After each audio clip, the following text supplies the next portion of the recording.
Welcome to Streaming Into the Void, where we discuss all the streaming news for the week ending July 15th, 2023. This week, it's our Season 3 finale, and we finally get to the fireworks factory. Who will live? Who will die?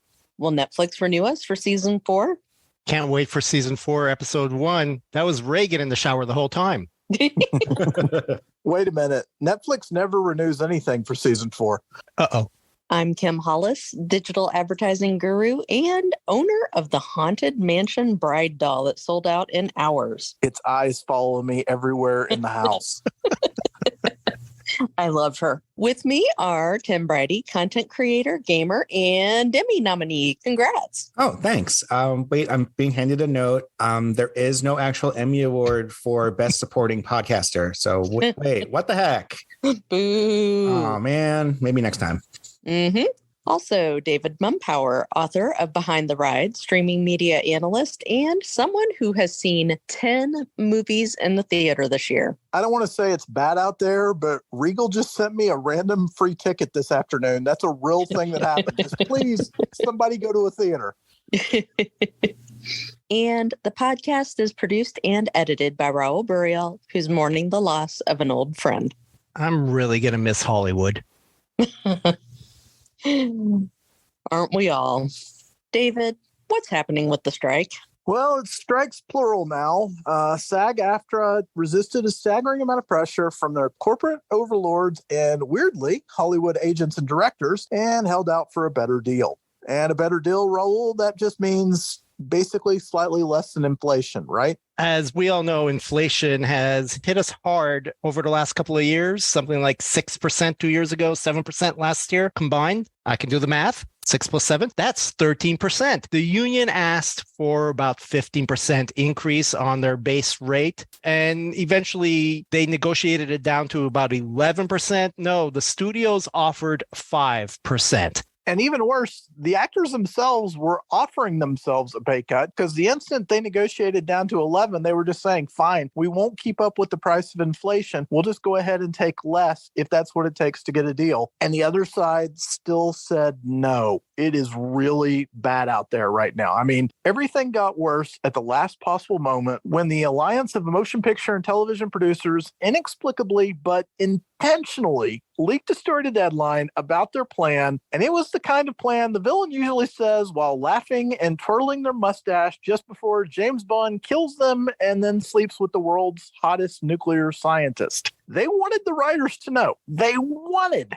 the writers to know that the producer's plan called for all content creators to lose their houses and apartments. That doesn't play that well in 2023, and it left the various power brokers infighting like crazy about whose dumb idea that was. Didn't work, they had to walk it back, and now the writers are more resolved than ever. The whole thing, absurd. Like, I don't even know how this could be our reality at this point. Meanwhile, the actors who politely agreed to a 12-day extension in expectation of a better offer after the July 4th holiday ended, instead received more pressure and equally ludicrous threats. In other words, they waited 12 days for absolutely nothing. There was no serious offer. Nothing changed that justified the delay. There was a last-minute attempt at mediation. And their idea was, hey, while we're in mediation about this, why don't we go ahead and not have a strike so that we can finish production on all of the television series and movies that we're trying to get done in the rush before this happens? Because we don't care about the strike past a certain point. That's where we're at with this. And now everybody is looking around angry like, why did we wait if you all were just going to be jerks? And I kind of love the way SAG handled this. I do. SAG looked and said, you know what? Screw it. We will happily go to mediation with you, but we're not delaying the strike. So now they've actually got them trapped in the agreement where they offered mediation and they have to do it even though it wasn't a sincere offer, which is quite clever on SAG's part. Well, David, I have it on good authority that the strikers are just being unreasonable.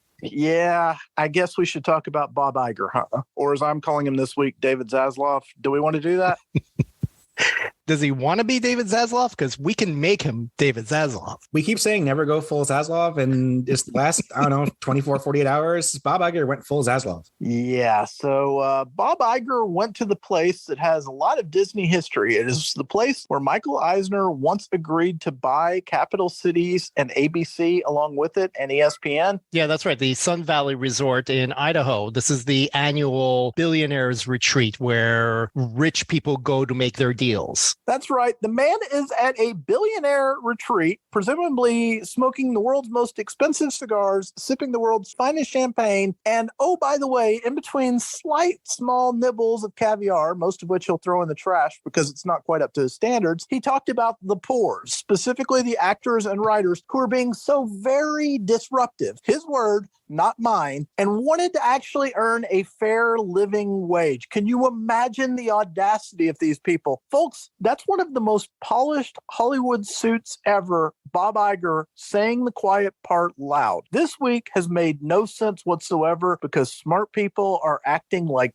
morons. So we are now facing a double strike in Hollywood with both the writers and the actors on strike. Raul, how rare is that? Last time that happened, Ronald Reagan was president, not president of the United States. Ronald Reagan was president of SAG. That pinko commie Ronald Reagan was the president of the Actors Union the last time the actors and writers went on strike at the same time in 1960. The Beatles hadn't even formed a band yet. You would think that there was some potential for a resolution. Just before the extension at the beginning of July, SAG-AFTRA president Fran Drescher was saying that there was a lot of progress and things were looking really good. But then she got a letter from a number of actors saying, hey, no, we're not compromising. We've compromised enough. It's time for us to get serious about our negotiations. And suddenly Fran Drescher was all like, oh, no, the studios are terrible. No progress. When the extension expired and Fran Drescher came before the press, it sounded like an evangelical revival. She was on fire. I'm surprised that the studios didn't fold right then and there. Look, none of what the actors are asking for is unreasonable. They asked for an increase equivalent to inflation. They asked for an increase in terms of their pension and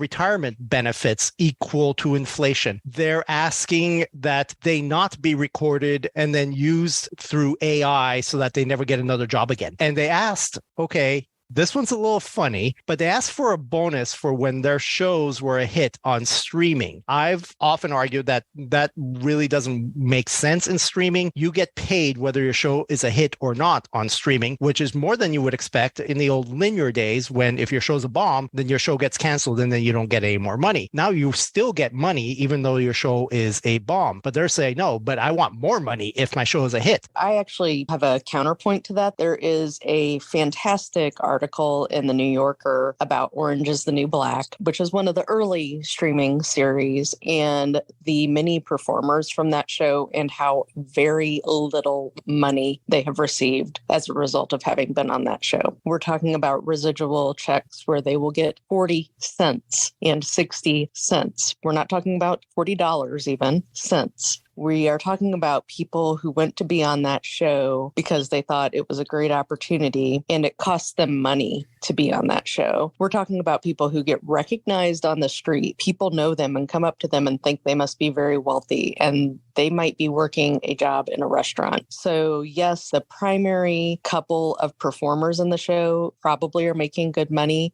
But when you have a big cast like something like Orange is the New Black, there are a lot of performers that are not making a lot of money and doing this in hopes of having future career earnings, but also making nothing from it. So I think this is really a goal to protect not the main performers, but the vast majority of performers who are not in that group. Unquestionably, that's a case for why that base rate needs to be higher. Evidently, if you're acting in front of the camera and you're not getting paid enough to travel to the location shoot, that is not a viable profession. And that is why SAG-AFTRA is striking. But the question of residuals based on success, that's a tricky one. That's a tricky one because now the only people who know whether a show is a success or not are the streamers themselves, and they will not divulge that information. We say it every week when we talk about the Nielsen ratings. This is the best information we have because they won't tell us what the real information is. So if that's the case, let's say that SAG suddenly wanted somebody to start tracking something. What service would they use? Unfortunately, they're going to use the wrong one. They actually, in their negotiations, offered to base their bonuses on Parrot Analytics. Parrot Analytics bases their data on demand for a show. So it's basically like how potentially popular something is, how much people are talking about something online, like in the social medias. And of course, the studio isn't going to jump at that because that rarely actually translates into real numbers. Unfortunately, the studio has no counter to that. They're not going to come back and say, no, use this data instead, because then immediately we all know, okay, that must be the actual real numbers that we all need to be looking at going forward. No one wants to expose what their real data is on streaming, and therein lies the problem, and that is the impasse. We should emphasize just what this means. It is absolutely fair, no matter what that capitalist vulture Raul says, for someone to think, hey, if this exceeds all expectations and performs above and beyond, like let's say The Bear season 2, that they should receive additional compensation for the fact they've made a hit. That is how Hollywood has always worked. It is. You can argue about the degrees, you can quibble about the broad strokes, but generally speaking, when you do well, you get paid more, you get better gigs, blah, blah, blah. Now we're talking about a system where we don't know when that happens, because the only way you really know your show is a success is what we joked about at the start, is if Netflix tells you, hey, we're actually going to give you a season 4, which never happens. You don't know until you get the call saying you're renewed just how well your show is truly doing versus what they say during the early days, which is kind of hard to interpret. This is not a clean program right now for data analysis, and basically people hide behind algorithms. That's what's happening. And until that changes, all of this is, I don't know, what if we did this? No, we can't do that. What if we did this? It is just like the rest of streaming, where nobody really has a firm grasp on how to solve problems. I'd venture to say that in the olden days, in the linear days, there was two ways an actor got paid for a hit on television. Let's look at Friends. First and foremost, yes, there was residuals. The more something gets watched, you get a bigger check. But then there's your contract renewal. You want the cast to come back for seasons 8, 9, and 10? Well, then you're going to have to pay them more. Arguably, that second aspect of negotiations still exists. Now, the residual aspect is the one that, like, how do we make that work so that people are actually rewarded for a hit? And honestly, I don't see the solution there. Now, of course, the studios are pleading poverty here. They say they don't have any money and this is the wrong time to be negotiating because things cost so much. And so, well, it looks like maybe Bob Iger has figured out a way to maybe get some cash. Yeah, I wrote about this week. What I said was Bob Iger has announced an everything must go sell. And that is not quite true, but it is true of all linear assets. And basically, I'm going to use a strange analogy here, but it might be something a few people listening to this can relate to. We have a store here in Knoxville that Kim and I love named McKay's. And the idea is it's a digital media and kind of a toy store. You take the stuff that you have in your closet and you go to McKay's and you sell it to them. They give you McKay's credit and then you get more stuff. We do this all the time. We always have a few $100s in McKay's credit. And then sometimes I'll just tell Kim, hey, why don't you run there and just get us a toy for us? I mean, it is basically found money for us and free gifts. It is free shopping when you do it that way. Bob Iger is going to do the same thing with his assets, which is he realizes the thing we've been talking about. He knows that Paramount is currently wildly undervalued. He looks at Lionsgate. He sees opportunities for some of the IP that they control. He sees this in the video game industry as well. He doesn't have the liquid assets right now to be able to make a move on these things, unless he sells some of the linear network assets he does have. And that's where the whole thing gets crazy. Bob Iger was basically sitting around a bunch of billionaires at a place that Raul is always joking is the place for what he calls M&A, mergers and acquisitions. And Iger announced, hey, I will sell anything that's not tied down. And hey, we can always untie some of these things if you want them. That's where we're at with this with Disney. And he's talking about ABC. I'm not just saying, National Geographic, which I think there's a real chance Disney sells. I'm talking about actual ABC. And Raul, what do you think about when you hear somebody saying, I will sell something that is dying because it's a no growth business? I think Nexstar is listening and willing to buy. I mean, isn't that exactly what happened with the CW? Yes, it's what happened when Sinclair bought regional sports networks. I don't understand how gullible some of these corporate overlords are that they get convinced that they need to buy these linear assets.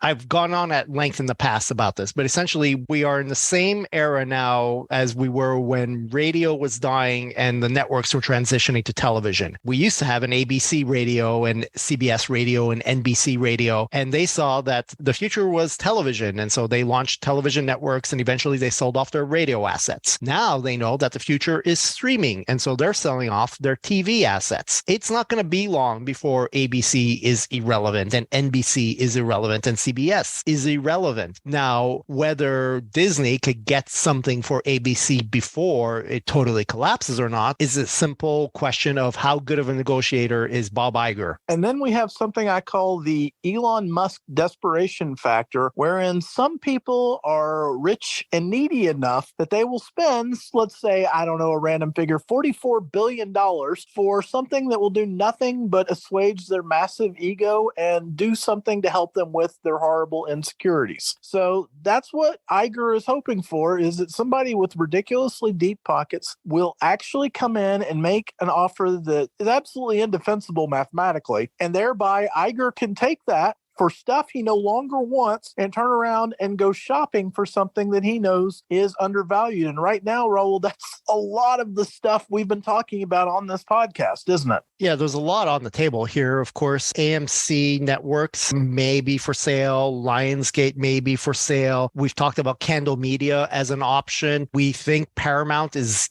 grossly undervalued. Paramount is trying to dig its way out. They tried to sell BET, but they're asking an unreasonable amount of money. And so far, no one's been dumb enough to give them $3 billion for BET. So there are options out there. It's simply a matter of how you negotiate that. At this point, I don't think that even the Department of Justice is going to be able to stop the next merger or acquisition. They just got hammered in court because they tried to stop the Microsoft Activision merger, and it looks like that one's going to go ahead. So if that one goes ahead, what's to stop any other merger from happening? And that brings me to cricket. Kim, how tired are you of me talking about cricket?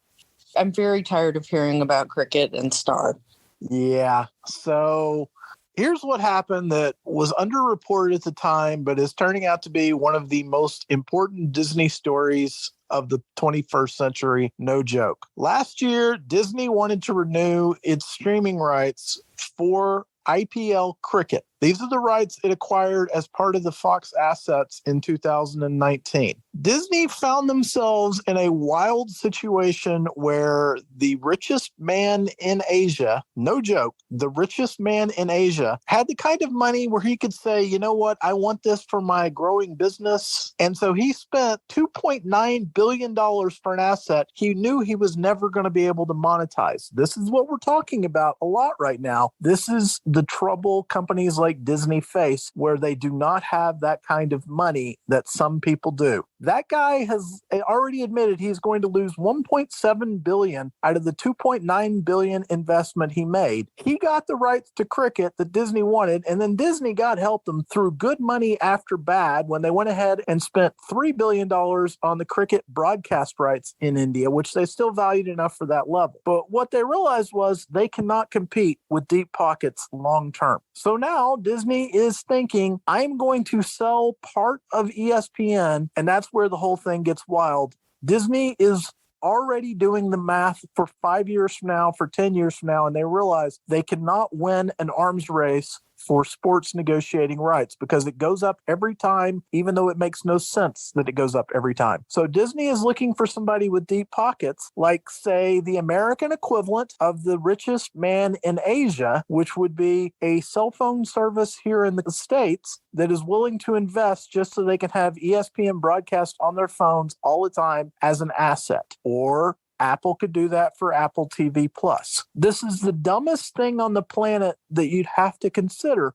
But Disney is probably going to do it because if they don't, they're going to lose NBA broadcast rights. They will eventually lose all their NFL rights. They will keep losing to people who have money to burn that Disney does not. I do believe that eventually that bubble will burst, but it's going to take some time. And Disney doesn't want to be the one who's throwing good money after bad, waiting for the bubble to burst. So it would make sense if maybe Disney were to sell off all or part of ESPN. That is always been discussed as an option for Bob Iger, and the fact that Disney has essentially siloed ESPN would make it easy for that to happen. But of course, another option on the table would be for Disney to sell Star India, which operates Hotstar, the streaming service on which Disney had Indian Premier League until, of course, they lost the rights. That streaming service was very beneficial to them early on, where they were able to say, look at all these subscribers we have for Disney Plus, because that is how they offer Disney Plus in India. But those subscribers were also paying considerably less than most subscribers elsewhere in the world. And now, where Wall Street is much more concerned about revenue than subscriber numbers, if Disney could sell off this company and say, we have earned, I don't know, X billion dollars at the expense of losing X million subscribers, hopefully they get a win out of that and they get a large sum of money, which, as David has pointed out, they can then repurpose to then buy something else. To a certain extent, you could argue Disney has thrown this out there in hopes that maybe the same person, Mukesh Ambani, who has a net worth legitimately around $100 billion,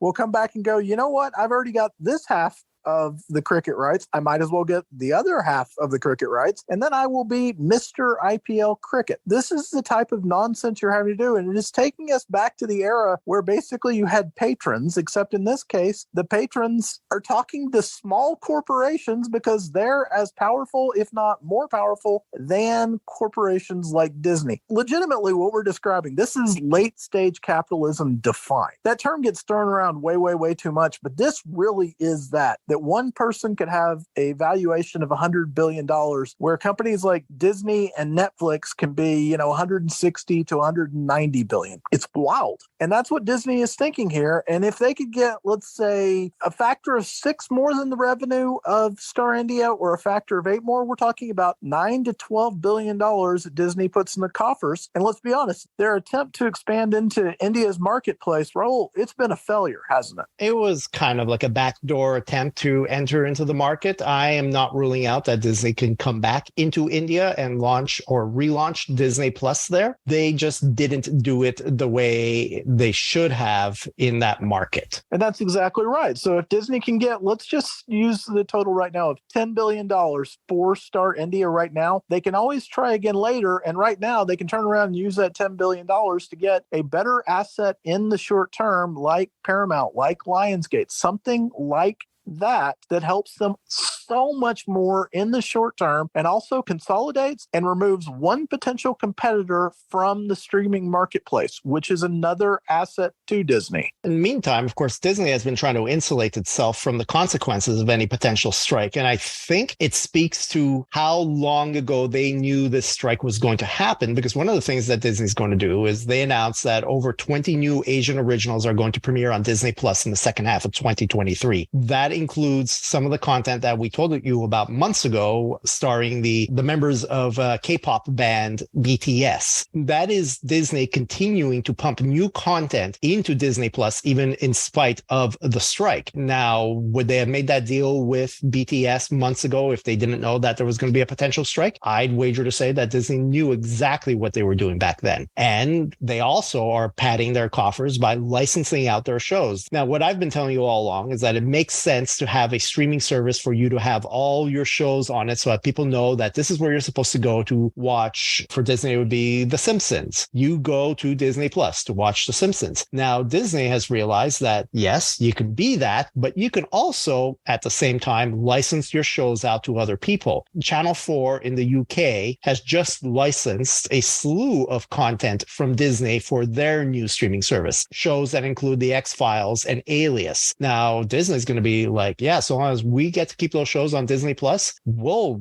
gladly relicense them to you. They're making money coming and going at this point off of their library content. And in fact, if this strike goes long enough, maybe Disney will introduce the world to, how about a Willow series? They should make a series based on Willow.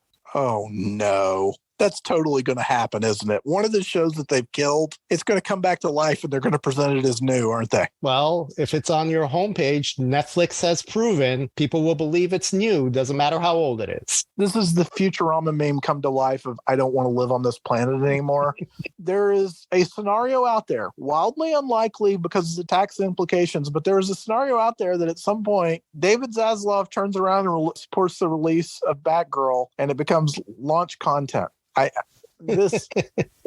irony is that all this happened the same week that the Emmy nominations were announced. Now, of course, we got all the usual suspects here. Casey Bloys at HBO is crowing about how successful HBO was with all their nominations. Don't we call it Max now?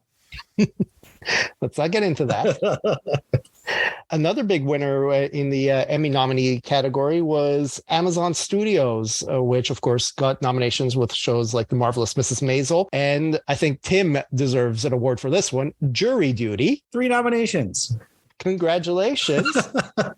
And another one that Amazon Studios and their studio MGM are crowing about is Wednesday. Yes, the Netflix show, because it may be on Netflix, but it was produced by MGM. Because it's, what do we call it, Tim? It's a licensing nightmare. That's right. And the irony here is that if the Emmy Awards happen while the strike is on, the actors will not show up to accept their awards.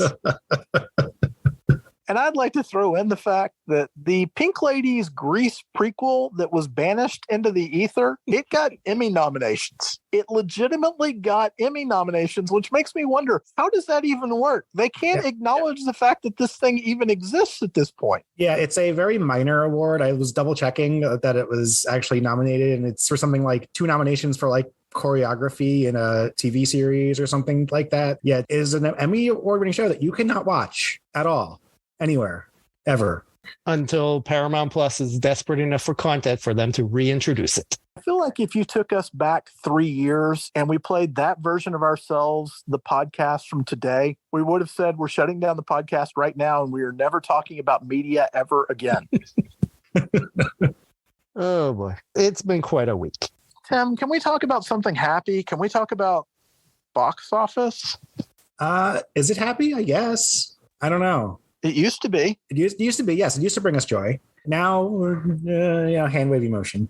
But yeah, last weekend, we talked about how the big winner was Insidious, The Red Door, came in with $33 million for the weekends, which is more than double its reported $16 million budget, because once again, cheap horror is always a winner. It was true, before COVID. It's still true now, especially with, a known franchise like this one. And then, despite the disappointment of Indiana Jones, The Dial of Destiny, did $133 million so far. But this weekend, at least we have something hopefully happy to talk about, and that is Mission Impossible Dead Reckoning Part 1, which opened on Wednesday and started out with $15.5 million for Wednesday and then $8.2 million Thursday. So we are recording this on Friday evening, so that's all we have at this point. That should be a good sign for the weekend, I hope. I definitely think it's a good sign. I mean, we get into this sometimes about what's enough. Mm-hmm. And that's definitely going to be the conversation here. People kept talking as if it was going to do the same thing as Top Gun Maverick, and that was never going to happen. Yeah, no. These films are great. I mean, it really is quite possibly the best franchise of the 21st century, but they have never been like the box office juggernaut that maybe you would think. Yeah, that's so weird. That Ghost Protocol, wouldn't you say?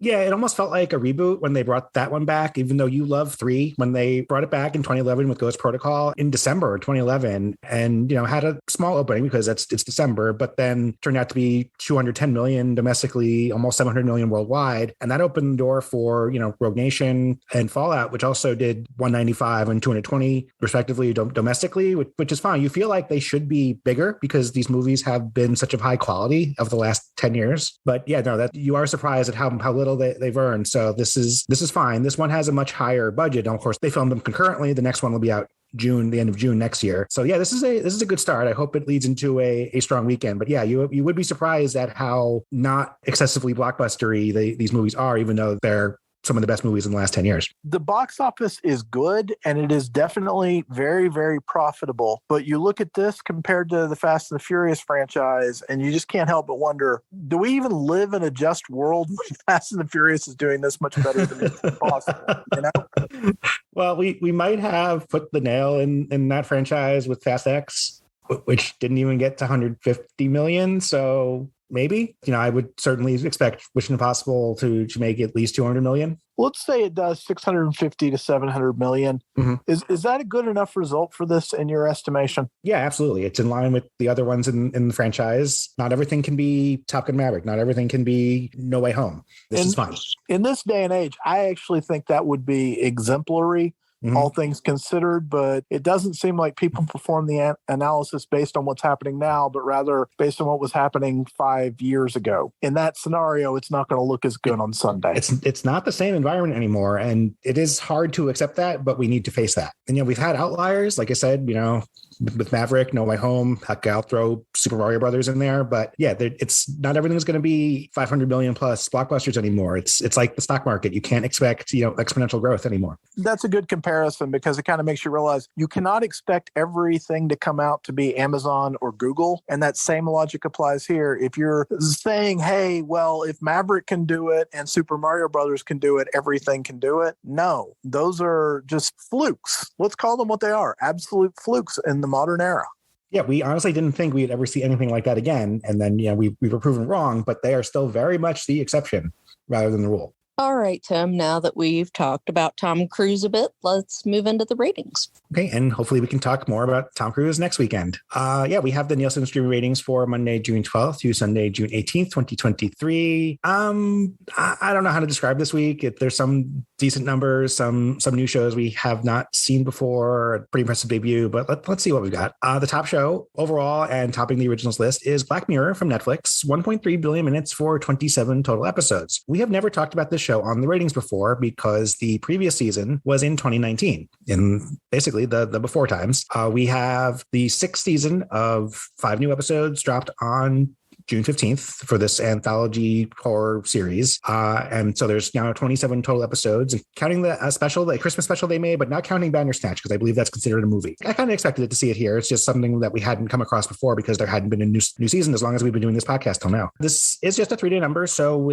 I do expect it to take a jump next week because this series is always buzzworthy every time a new season arrives. So I expect a bigger number next week as well. In second, Manifest, still here. 969 million minutes, 62 total episodes, as it concluded bizarrely, and people are just fascinated by the train wreck.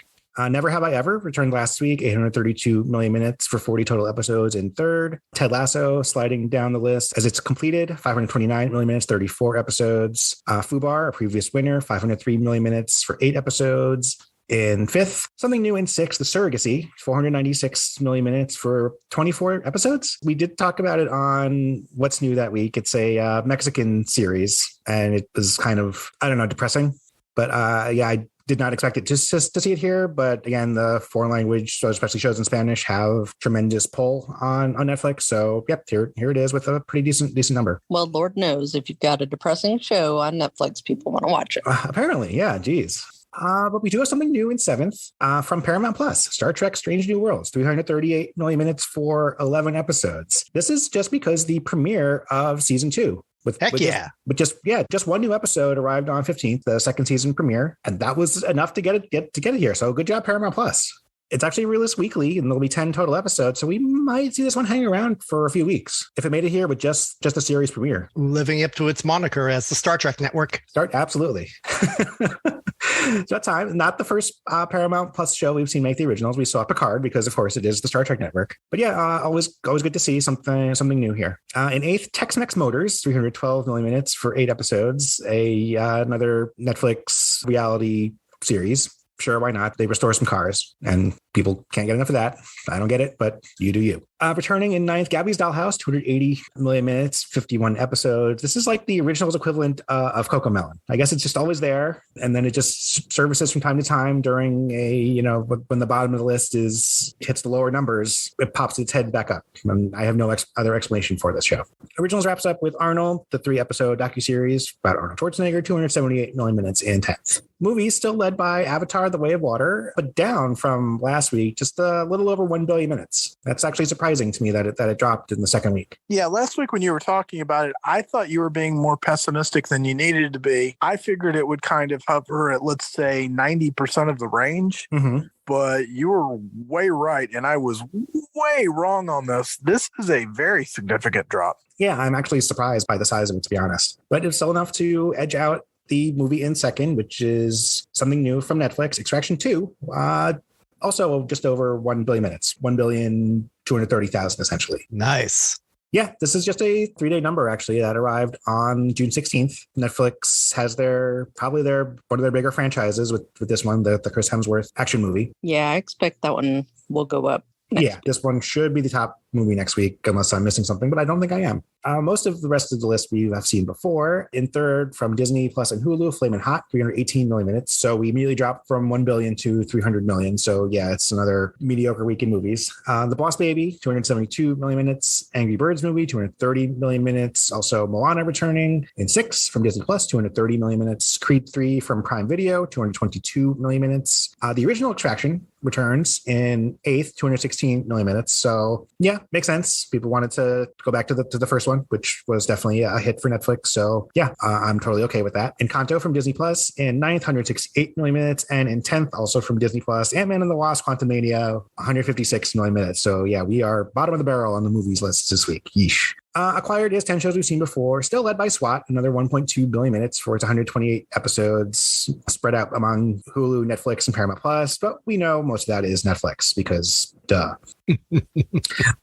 We've been wondering where this show was for a while, but sneaking back in 10th is Criminal Minds, credited to Hulu and Paramount Plus, 457 million minutes for 339 episodes. It's about time. Yeah, well, it speaks to what you just said, Tim. Without Netflix to carry the load here, right? It was hard work, but hey, congratulations to Hulu and Paramount Plus on making the top 10. Yeah, Paramount Plus actually has 4 shows on the acquired list, and I mean, they're contributing to varying degrees because most of them have Netflix involved. But they get credited for SWAT, NCIS, Shameless in 7th, and Criminal Minds. They're having a good week. I do want to point out just one thing about that is kind of mind-blowing if you think about it. We have seen Criminal Minds at the top of this list many, many times. Mm-hmm. Right now, we're seeing SWAT at the top of this list. Both of them are available on Hulu and Paramount. Apparently, Netflix is the X factor to the degree of almost 750 million minutes.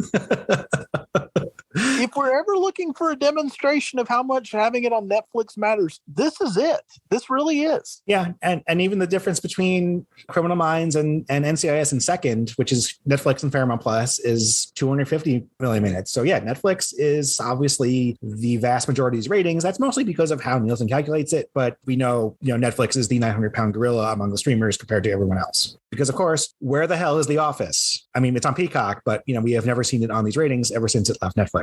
Well, that's a good opportunity then to point out that Peacock does have a show on the acquireds list. It's the second run of Yellowstone, which of course is produced by Paramount. Of course it is. Oh dear. So yeah, that's all I've got for the ratings this week. Not much. I do expect Black Mirror and Attraction 2 to take big jumps next week as we hit late June. And yes, I feel like just every time we discuss things on what's new, I'm like, oh boy, there's just not too much here every week. So when something pops up on the list, unless it's a top of the line series, I'm surprised. Well, let's tie that back to the main story for just a second. Bob Iger sat there and said, we are not going to release as much content as we have in the past because It strains our resources and it stretches out our talent too thin. So quality, not quantity, really is the theme from now on in streaming, at least for the short term. And also tying it back to our earlier discussion, since we've got strikes in the offing and going on, we may have a long, bad period where it's a lot of reality, terrible stuff. Yeah, I definitely expect this to go on for a while. I mean, you guys said enough about the strike, and we'll be talking about it probably for the next couple months. But both SAG-AFTRA and the Writers Guild are showing solidarity. They're definitely in this together. So this may go on for quite some time. As always, we finished the show with what's been keeping us busy over the last week. And David and I did have the opportunity to see the new Mission Impossible film. And it's fantastic. I have thought that every one of the Mission Impossible films from 3 on has been terrific. And this one is just riveting from beginning to end. It doesn't feel as long as you know it is. Cruise is engaging. Everybody is just fantastic in the film. I strongly recommend it. I also finished reading Hugh Howey's Wool. We have not watched the entire Silo series, but I have been reading the first book for Work Book Club, and it's quite good. It's clearly going to go further with this book than what the series is going to be able to achieve in a season. I can already tell they've made some little adjustments here and there. So interested to see what the differences will be between the book and the series itself. But great book, Hugh Howey. Thanks a lot. Raul, how about you? I have been keeping up on a couple of weekly shows that are must watch the day they premiere. That's the newest episodes of Star Trek Strange New Worlds on Paramount Plus and the Marvel show Secret Invasion on Disney Plus. The latest episode of Secret Invasion, in fact, was spectacular for anyone who was complaining that Secret Invasion has been too talky. Boy, oh boy, there was a shootout in that episode of Secret Invasion that rivaled anything you saw in the Winter Soldier. So yeah, it dialed up the action this week. You bet. But I'm going to tell you instead about Flaming Hot, the movie that's been on the ratings charts for the last couple of weeks on Disney Plus and Hulu. It's a biographical comedy that's loosely based on the man who convinced Frito-Lay to cater to the Latino market and introduced Flaming Hot Cheetos to the world. It's directed by Ivan Longoria. The story of Richard Montañez, who pulled himself up by his bootstraps to create Flaming Hot Cheetos, is largely an urban legend, but reality rarely has anything to do with entertainment. And this movie is entertaining and inspirational. I watched it with my daughter and it kept her attention throughout, so that's definitely a good sign. The cast is largely unknown, but Dennis Haysbert does show up to play Bagger Vance for Montañez and coach him through the ways of the corporate world, and an almost unrecognizable Tony Shalhoub plays the Frito-Lay CEO. At roughly 90 minutes, this movie is not a big investment of your time. It's really a fun little movie and great to watch with your family. All right, Tim, what has been keeping you busy? I mentioned it last week because I had just started it, but I am several more hours into Cyberpunk 2077. And I had said I had not met Keanu Reeves yet. I just knew he was in the game. Spoiler alert, you are Keanu Reeves. It turns out through what I was the prologue, you end up with sort of, it's hard to explain, with essentially a split personality where you are able to then at various points, you see his character and you essentially are him, and he's gradually overtaking your mind and possibly body unless you do something, and that just drives the plot of the game from then on. But then once you get through that and everything opens up, it is a really, really good game. They have fixed the issues that plagued it at launch at this point, because it is about almost 3 years old at this point. So yeah, I definitely absolutely recommend picking it up. It's no longer on sale because the Steam sale is over, but next time it does, do pick it up. It's your open world game. You're running across various things happening in the city. There's side missions that are varying types of things, like break in here and kill everybody, or break in here and kill this and pick up this item, or drive this person, save this person, rescue this person. So yeah, no, it's definitely worth your time at this point. They have fixed what was wrong with it, and I'm looking forward to continuing to dive into this world. Awesome. David, how about you?